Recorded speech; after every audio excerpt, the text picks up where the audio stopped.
కదండి 10 అవతారాలు తీసుకున్నాడు. ఎక్కడుంది అలా? కర్మకు లోబడకుండా 10 అవతారాలు ఎలా తీసుకుంటాడు? కర్మకు లోబడే కదా నారాయణుడు 10 అవతారాలు తీసుకున్నాడు. దైవం లోకాన్ని సృష్టించి పాలించి లయం చేసేటటువంటి క్రమంలో తాను కూడా అందులో ఒక పాత్రధారిగా మారతాడు. తన ఇష్టానుసారంగా తనకి తానుగా ఒక నియమానికి లోబడి, అంతే తప్ప అది తప్పనిసరి ఏం కాదు.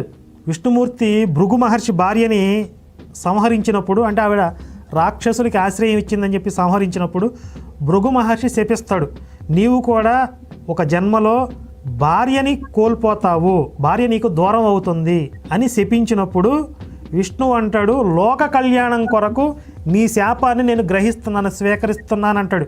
అంటే భవిష్యత్తులో జరగబోయేటటువంటి రామావతారం అదంతా విష్ణువుకి ముందే త్రికాలజ్ఞుడు కాబట్టి ఆయన తెలుసు, కాబట్టి అది లోక కళ్యాణానికే ఉపయోగపడుతుంది, కాబట్టి నువ్వు విడిచినటువంటి శాపాన్ని నేను స్వీకరిస్తున్నాను అంటాడు. ఆయన తిరస్కరిస్తే దానికి లోబడడం, కాబట్టి ఆయన తనకు తానుగా ఇష్టానుసారంగా కర్మకి లోబడతాడు తప్ప కర్మ ఆయనను బంధించదు.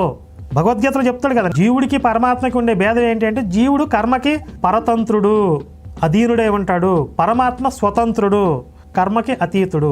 ఇది ఈ మిడిమిడి జ్ఞానంతో ఈ పగడాల లాంటి ముత్యాల లాంటి మేధావులు అప్పుడప్పుడు ఇలా మిడిసిపడుతూ ఉంటారనమాట. మిడిమిడి జ్ఞానంతో మిడిసిపడుతూ ఉండేది ఎవరనేది ఇప్పుడు మనం చూద్దాం. ఏమంటున్నాడు వాడు?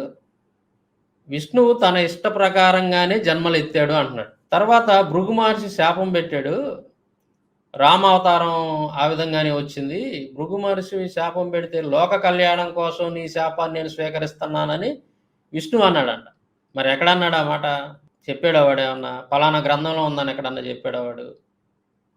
అంటే నేను అనేది ఏదే, వీళ్ళు ప్రజల్ని ఏమార్చడానికి, మభ్య పెట్టడానికి వీళ్ళు మాటల మాంత్రికులు. స్క్రిప్చర్స్ ఎవిడెన్స్ ఉండవు వీళ్ళ దగ్గర. కరుణాకర్ గారు ఎప్పుడైనా మీరు చూడండి, వాడి వీడియోల్లో నోటికి వచ్చినట్టు వాగుతాడు, అబద్ధాలు చెప్తాడు. అబద్ధాలు చెప్పడమే తప్ప నిజాలు ఎప్పుడు వాడు పొరపాటును కూడా చెప్పలే. నేను వాళ్ళ గ్రంథాల ఆధారంగానే, వాళ్ళ ప్రామాణిక గ్రంథం ఆధారంగానే విష్ణువు స్వయంగా చెప్పినటువంటి కొన్ని మాటలు మేము ముందు ఉంచుతాం. ఇక్కడ ప్రవీణ్ అన్న ఏమన్నాడు? ప్రవీణ్ అన్న అన్న మాట ఏంటంటే, కర్మల ఫలితంగానే కర్మలను అనుభవించారు కదా, శాపాలను అనుభవించారు కదా, కర్మల్ని అనుభవించే మీరు అవతారాలు ఎత్తారు కదా అని అంటే, కాదు, విష్ణువు ఇష్టపూర్వకంగానే లోక కళ్యాణం కోసం ఇష్టపూర్వకంగా జన్మలు ఎత్తాడు, ఇష్టంగానే జన్మలు ఎత్తాడు అని చెప్పి కరుణాకర్ గారు అంటున్నాడు. స్వయంగా విష్ణువు ఏం చెప్తున్నాడు అనేది మనం ఒకసారి నేను మీ ముందు పెడతాను, చూడండి ఆ ఎవిడెన్స్ అనేది. కరుణాకర్ గారు చెప్పేది కరెక్టా లేదా ప్రవీణ్ అన్న చెప్పేది కరెక్టా అనేది మీకు అర్థమైంది. చూడండి ఇక్కడ శ్రీదేవి భాగవతం 4వ స్కందం. ఇది కేంద్ర సాహిత్య అకాడమీ పురస్కారం పొందినటువంటి వెరీ పాపులర్ గ్రంథం అనమాట. బేతవోలు రామబ్రహ్మం గారు అనువాదం చేసినటువంటిది శ్రీదేవి భాగవతం. ఇది దీంట్లో 4వ స్కందంలో పేజీ నెంబర్ కూడా నేను ఇస్తున్నాను, చూడండి. ఈ బుక్ చాలామంది దగ్గర ఉంది ఇప్పటికే. 247లో ఏమని ఉంటుందంటే, ఇక్కడ అసలు ఎందుకు ఇది ఏంటి, దీని కాన్సెప్ట్ ఇక్కడ ఈ సందర్భం ఏంటిదైనా అంటే, భూదేవి విష్ణువు దగ్గరికి వచ్చింది, భూమి మీద పాపం పెరిగిపోయింది, నువ్వు వచ్చి పాపం తీసేయాలంటే ఈ జనాలందరిని చంపేస్తే కానీ నాకు ఆ భారం అనేది తగ్గిద్ది, కొద్దిగా ఈ పాపాత్ములందరిని కూడా చంపేయి నువ్వు అని చెప్పేసి విష్ణువుని అడగడానికి వచ్చింది. ఎవరు? భూదేవి. అప్పుడు విష్ణువు చెబుతున్నటువంటి మాటలు, నాది ఏమీ లేదు, నేను నిమిత్త మాత్రుణ్ణి, అసలు నాకు ఈ జన్మలు ఎత్తడం ఇష్టమే లేదు, గతంలో ఎత్తినటువంటి జన్మలు ఏవైతే ఉన్నాయో అవన్నీ కూడా నేను ఇష్టపూర్వకంగా ఆ జన్మలు ఎత్తలేదు అని చెబుతున్నాడు. సరే చదివి వినిపిస్తుంది. భూదేవి బ్రహ్మాది దేవతలారా అని, అంటే ఈ దేవతలు అలాగే భూదేవితోటి మాట్లాడుతున్నాడు విష్ణువు. ఈ విషయంలో నేను స్వతంత్రుణ్ణి కాను, నేనే కాదు బ్రహ్మదేవుడు, శివుడు, ఇంద్రుడు, దిక్పాలకులు, చంద్రుడు, సూర్యుడు, అగ్ని ఎవ్వరూ స్వతంత్రులు కారు. సృష్టి అంతా యోగమాయ వశం బ్రహ్మాది స్తంభ పర్యంతము గుణసూత్ర గ్రథితమై నడుస్తుంది. ఆ మహామాయ తన ఇచ్చ ప్రకారం ఏది ఎప్పుడు ఎలా చేయాలనుకుంటే అలా చేస్తుంది. మనమందరం ఆ మాయాశక్తికి వశులమే. నేను స్వతంత్రుడినే అయితే, అంటే ఇక్కడ ఏంది, నేను స్వతంత్రుడిని కాదంటున్నాడు. నా ఇష్టం ఏదీ లేదు, నా ఇష్ట ప్రకారంగా నేను ఏది చేయలేను అంటున్నాడు. ఎవరో ఒక శక్తి నడిపిస్తుంది నన్ను, ఒక మాయాశక్తి నన్ను నడిపిస్తుంది, నన్ను ఏం చేయమంటే అది చేస్తున్నాను నేను, అంతే. నా ఇష్టపూర్వకంగా నేను ఏది చేయట్లేదని విష్ణువు చెబుతున్నాడు ఇక్కడ స్వయంగా. నేను నిమిత్త మాత్రుడిని, స్వతంత్రుని కాదు, నన్ను ఒక శక్తి నడిపిస్తుంది అంతే, నాదేమీ లేదంటున్నాడు. చూడండి కరుణాకర్ గారు ఏమంటున్నాడు, విష్ణువు లోక కళ్యాణం కోసం ఇష్టపడి జన్మలను తీసుకున్నాడు, ఇన్ని జన్మలు ఎత్తాడు భూలోకంలో అని చెప్పి కరుణాకర్ గారు చెప్తున్నాడు. ఇక్కడ ఏమన్నాడు విష్ణువు చూడండి, నేను స్వతంత్రుణ్ణే అయితే ఎక్కడో సముద్రంలో ఒక చేపగాను ఒక తాబేలుగాను జన్మిస్తానా అంటున్నాడు. అంటే దీని అర్థం ఏంది, దీన్ని జాగ్రత్తగా అర్థం చేసుకోవాలి. నేను స్వతంత్రుడినే కనుక అయితే, అంటే నాకే గనక అధికారం కనుక ఉంటే, నాకే గనక స్వతంత్రత ఉంటే, స్వేచ్ఛ కనుక ఉంటే నాకు, నేను ఒక చేపగాను లేదంటే తాబేలుగాను, అంటే మత్స్యావతారం, కూర్మావతారం.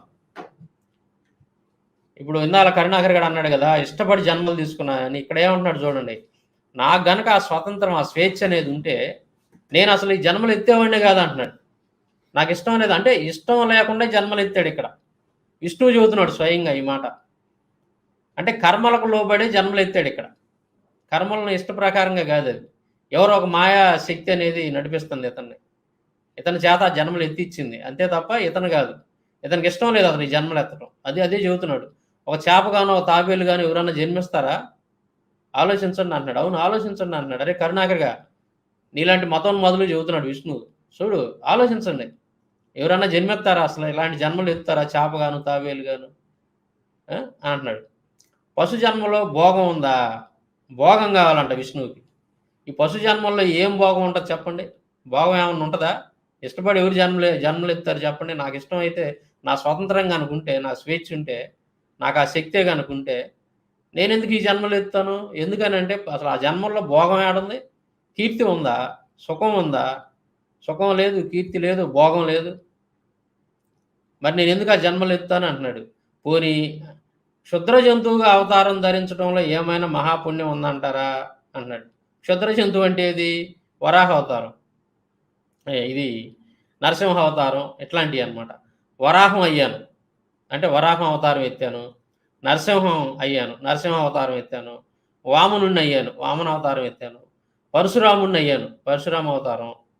ఎందుకు అయ్యానంటారు? ఆ రూపాలు కానీ, ఆ చేసిన పనులు కానీ ఎవరైనా ఎప్పుడైనా ఇష్టపడతారా? నేను ఏదైతే జన్మలు ఎత్తానో, జన్మలు ఎత్తి నేను కొన్ని పనులు చేశాను, నీచమైన పనులు, ఆ పనులన్నీ ఎవరైనా ఇష్టపడతారా? ఆ జన్మలను ఎవరైనా ఇష్టపడతారా? కానీ నేను ఎందుకు ఆ జన్మలు ఎత్తాను, ఎందుకు ఎత్తాల్సి వచ్చింది? 21 సార్లు క్షత్రియ సంహారం చేసి పరశురాముడిగా నెత్తుటేర్లు సృష్టించాను. 21 సార్లు క్షత్రియ సంహారం చేశాడంట. ఎవరు అంటే, ఇది పరశురామ అవతారం గురించి విష్ణువు చెబుతున్నాడు అక్కడ ఉన్న దేవతలతోటి, భూదేవితోటి. నేను పరశురామ అవతారం ఎత్తి గతంలో 21 సార్లు భూమి మొత్తాన్ని చుట్టి రాజులు ఎవరైతే ఉన్నారో వాళ్ళందరినీ చంపానని చెబుతున్నాడు. ఇది ఎంత ఘోరం, ఎంత నీచం. గర్భస్థ శిశువులను కూడా సంహరించాను అంటున్నాడు. ఇది నిజంగా ఘోరమే. ఎంత ఘోరం, ఎంత నీచం. అంటే ఘోరమైన పనులు, నీచమైన పనులు చేశాడు విష్ణు అవతారాలు ఎత్తి. ఘోరమైన పనులు, నీచమైన పనులు స్వయంగా ఒప్పుకుంటున్నాడు అతనే. పాపం బాధపడుతున్నాడు, పశ్చాత్తాపడుతున్నాడు. గర్భస్థ శిశువులను కూడా సంహరించాను. గర్భస్థ శిశువులు అంటే ఎవరు? గర్భిణీ స్త్రీలు ఎవరైతే ఉంటారో వాళ్ళ పొట్టలను చీల్చి ఆ లోపల ఉన్నటువంటి పిండాలను కూడా చంపేశాడంట విష్ణు. గర్భిణీ స్త్రీలు ఉంటారు కదా, రాజుల యొక్క భార్యలు, ఆ గర్భిణీ స్త్రీల పొట్టలను చీల్చి ఆ పొట్టలో ఉన్నటువంటి పిల్లలను కూడా చంపేశాడంట. గర్భిణీ స్త్రీలతో పాటు లోపల ఉన్నటువంటి శిశువులను కూడా చంపేశాడు. 21 సార్లు భూమి మొత్తాన్ని కూడా, భూమి మీద ఉన్నటువంటి ప్రతి ఒక్క రాజుని, క్షత్రియుడు అనేటువంటి వాడు ఎవరిని లేకుండా మొత్తాన్ని చంపేశాడు.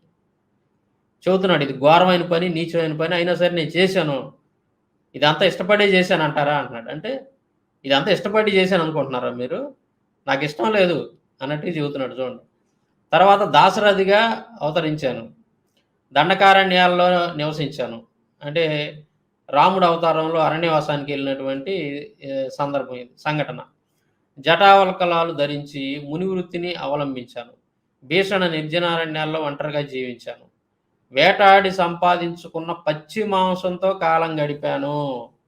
ఇక్కడ ఇంకొక ఆసక్తికరమైనటువంటి విషయాన్ని చెబుతున్నాడు చూడండి.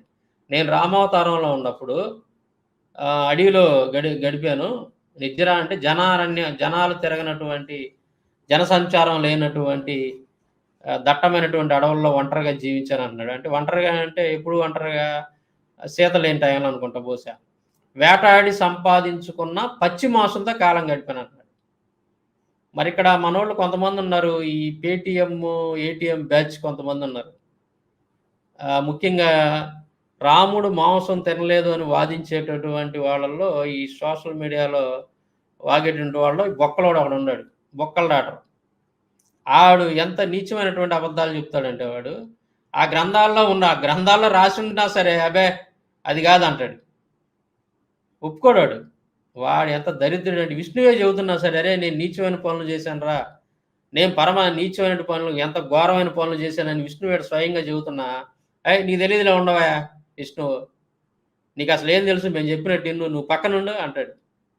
ఎవరు? బొక్కల డాక్టర్. అలాంటోళ్ళు ఈ దరిద్రులు. ఈ రెడ్ లైట్ ఏరియాలో పుట్టిన బ్యాచ్ ఒకటుంది. Booth batch. ఈ వాడి తోకలు ఈళ్ళంతా కలిసి. వాడి చెంచాగాళ్ళు ఈళ్ళంతా. ఈ చెంచాగాళ్ళు, ఈ పిచ్చిన ముండా కొడుకులు అందరూ గ్రంథాల్లో ఉండదు ఒప్పుకోరు. అబద్ధాలు చెబుతుంటారు. గ్రంథాల్లో ఉన్నట్టు వాటిని దాచిపెట్టి అబద్ధాలు చెప్తారు. ఈడు విష్ణువే స్వయంగా చెబుతున్నాడు. ఏమని చెబుతున్నాడు? వేటాడి సంపాదించుకున్న పచ్చి మాంసంతో కాలం గడిపాను అంటున్నాడు. రాముడు తిన్నది ఏంది? మాంసమా? లేకపోతే ఆడన్నట్టు బొక్కల డాక్టర్ గాడు అన్నట్టు కందమూలాలు, గడిసిగడ్డలు, బంగాళాదుంపలు, అట్ట ఇక్కడ స్వయంగా విష్ణువు ఒప్పుకున్నాడు. నేను పచ్చి మాంసంతో కాలం గడిపాను. ఇది ఇష్టపడాల్సినటువంటి విషయమా? లేదా సిగ్గుపడాల్సినటువంటి విషయమా? ఇయన్నీ ఏది? సిగ్గుమాలిన పనులు చేశాను అంటున్నాడు ఇక్కడ విష్ణువు స్వయంగా. ఏమేం చేశాడంట? ఈ పరశురామ అవతారం ఎత్తి గర్భిణీ స్త్రీలను కూడా నిలువున పొట్టలు కోసి, ఆ పొట్ట లోపల ఉన్నటువంటి పిండాలను కూడా చంపేశాడంట. 21 సార్లు క్షత్రియ స్త్రీల యొక్క గర్భాలను చీల్చి. క్షత్రియ స్త్రీలు. అంటే పురుషుడు అనేటువంటి వాడు ఒక్కడు కూడా లేకుండా మొత్తాన్ని చంపేశాడు. మరి ఆ క్షత్రియ స్త్రీలు పిల్లలు ఎలా పుట్టారా అనంటే, దానికి మహాభారతంలో భీష్ముడు చెబుతాడు తల్లితోటి. ఒక ఎగ్జాంపుల్. వాళ్ళందరూ బ్రాహ్మణులతోనే పిల్లలుగా అన్నారు అని చెప్పి చెప్తాడు. బ్రాహ్మణులతోటి. అంటే ఇక్కడ ఒక రకంగా చెప్పాలంటే క్షత్రియులను అవమానపరుస్తున్నారు. క్షత్రియుల గురించి చాలా నీచంగా రాశారు వీళ్ళ గ్రంథాల్లో. ఇప్పుడున్నటువంటి క్షత్రియ పురుషులంతా కూడా మరి వాళ్ళ క్షత్రియులు పుట్టినటువంటి వాళ్ళు కాదా? బ్రాహ్మణులు పుట్టినటువంటి వాళ్ళ పూర్వకాలంలో? ఒకసారి ఆలోచించండి. అంటే వాళ్ళను కూడా ఒక బ్రాహ్మణులు తప్ప మిగతా వాళ్ళందరినీ, బ్రాహ్మణుల్ని, వైశ్యులను తప్ప మిగతా వాళ్ళ మొత్తాన్ని ఎక్కడో చోట అవమానపరిచారు.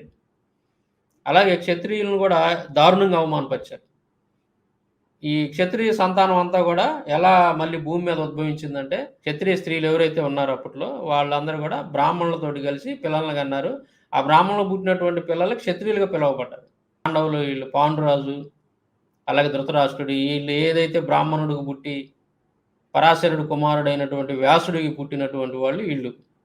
వీళ్ళ తండ్రి బ్రాహ్మణుడైనా సరే వీళ్ళ యొక్క ధర్మశాస్త్రాల ప్రకారం సంతానం కలిగించినటువంటి వాడు కాకుండా ఎవరైతే వాళ్ళ తండ్రిని ఉంటారో, వాళ్ళ తండ్రి యొక్క వంశం ఉంటుందో ఆ వంశానికి చెందినటువంటి వాళ్ళగా మాత్రమే వీళ్ళు పిలువబడతారు. సో అట్లాగా క్షత్రియులందరిని కూడా ఈ విష్ణువు అవతారం ధరించి, పరశురామ అవతారం ఎత్తి క్షత్రియులందరిని కూడా చంపేశాడు. గర్భిణీ స్త్రీలను కూడా పొట్ల చీల్చి లోపల పిండాలను కూడా చంపేశాడు. ఇది స్పష్టంగా చెబుతున్నాడు ఇక్కడ చూడండి. నెత్తుటేలు సృష్టించాడంట. 5 సరస్సులు అయిందంట. 5 సరస్సులు రక్తం ప్రవహించిందంట. ఏది? భూమి మీద ఉన్నటువంటి క్షత్రియులందరిని కూడా చంపితే 5 నదులు రక్తం అనేది ప్రవహించిందంట. 5 నదులు ఏర్పడినాయి అంట. రక్తపు నదులు. రాజుల యొక్క రక్తపు నదులు. అంతమందిని చంపాడంట. దీన్ని అందుకే వీళ్ళు ప్రపంచవ్యాప్తంగా ఏందంటే వీటన్నిటిని కూడా మైథాలజీ అంటారు. వీటిని లెక్కలో తీసుకోరు. ఈ పురాణాలని, ఈ రామాయణం, మహాభారతం వీటన్నిటిని కూడా లెక్కలో అసలు పట్టించుకోరనమాట. ప్రపంచవ్యాప్తంగా వీటికి, ఈ వాంగ్మయానికి ఏమని పేరంటే మైథాలజీ అంటారు. మైథాలజీ అంటే కల్పిత కథలు. ఏమన్నా నమ్మశక్యంగా ఉన్నాయా? బంగారు లేడి కనపడితే అది రాక్షసుడు అని నేను గ్రహించలేకపోయాను అన్నాడు. దశకంఠుడి ప్రణాళిక అని గుర్తించలేకపోయాను. అంటే దశకంఠుడు అంటే రావణాసురుడు. రావణాసురుడు యొక్క ప్రణాళిక అది. అతని యొక్క కుట్రాన్ని నేను గమనించలేకపోయాను. కుటీరంలో జానకిని ఒంటరిగా వదిలేసి వెంటబడ్డాను. లక్ష్మణుడు కూడా సీతను అలాగే వదిలేసి వచ్చేశాడు. నా మాట లక్ష్య పెట్టకుండా వచ్చేశాడు. ప్రాకృత పురుషులం అయిపోయాం. రావణుడు భిక్షు రూపం ధరించి వచ్చి జానకిని అపహరించాడు. అప్పటి నా శోకం ఇప్పటికీ నన్ను భయపెడుతుంది. అడవులన్నీ మారుమోగేటట్టు విలపించాను. హ్మ్. కార్యవశాత్తు సుగ్రీవుడితో మైత్రి కుదుర్చుకొని ప్రతిజ్ఞ చేసి వాలిని అన్యాయంగా సంహరించాను. ఇక్కడ విష్ణువు అన్నీ ఒప్పుకుంటున్నాడు పాపం. అతను అప్పటి వరకు ఎత్తినటువంటి అవతారాలు ఏవైతే ఉన్నాయో, ఈ అవతారాలన్నిట్లో ఎలాంటి నీచమైనటువంటి, ఘోరమైనటువంటి పనులు మనం అంటాం కాదు, విష్ణువే చెబుతున్నాడు. ఘోరం, నీచమైనటువంటి పనులు ఎన్నైతే చేశాడో వాటన్నిటిని ఒప్పుకుంటున్నాడు. తర్వాత వాలిని కూడా అన్యాయంగా చంపానంటున్నాడు. ఈ మతోన్మాదులేమో దీన్ని ఒప్పుకోరు. ఈ ప్రవచనకారులు, మతోన్మాదులు దీన్ని కోటింగ్ వేసి కలర్ పూసి ఏదో అంటారు చూడండి, అట్లా చేస్తుంటారు వ్యవహారం. విష్ణువే స్వయంగా ఒప్పుకుంటున్నాడు.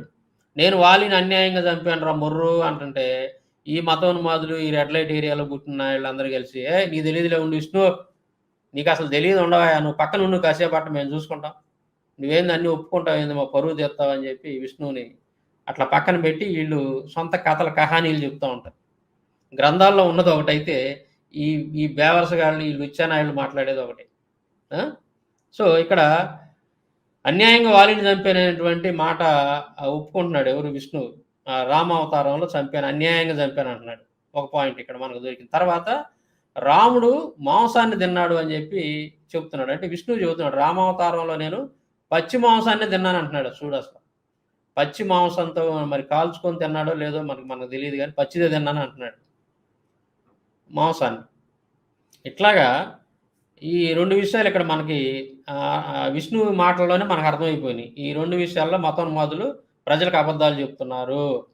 ఈ 2 విషయాల్లో దారుణంగా ప్రజలను, హైందవ సహోదరుల్ని ఈ ప్రవచనకారులు కానీ, మతోన్మాదులు కానీ, రెడ్ లైట్ ఏరియాలో పుట్టిన వాళ్ళు కానీ వీళ్ళంతా కలిసి ప్రజల్ని మోసం చేస్తున్నారు అనే సంగతి మనకి క్లియర్గా అర్థమవుతుంది. విష్ణువే స్వయంగా చెప్తుంటే ఈ కరుణాకర్ గాడు, ఈ బేవర్సనాయాలు, ఈ లుచ్చాగాడు ఎవడైతే ఉన్నాడో వీడు ప్రజలకు అబద్ధాలు చెప్తున్నాడు. దీన్ని బట్టి మనకి ఏమర్థం అవుతుంది, ఎవరు నిజాలు చెప్తున్నారు, ఎవరు అబద్ధాలు చెప్తున్నారు.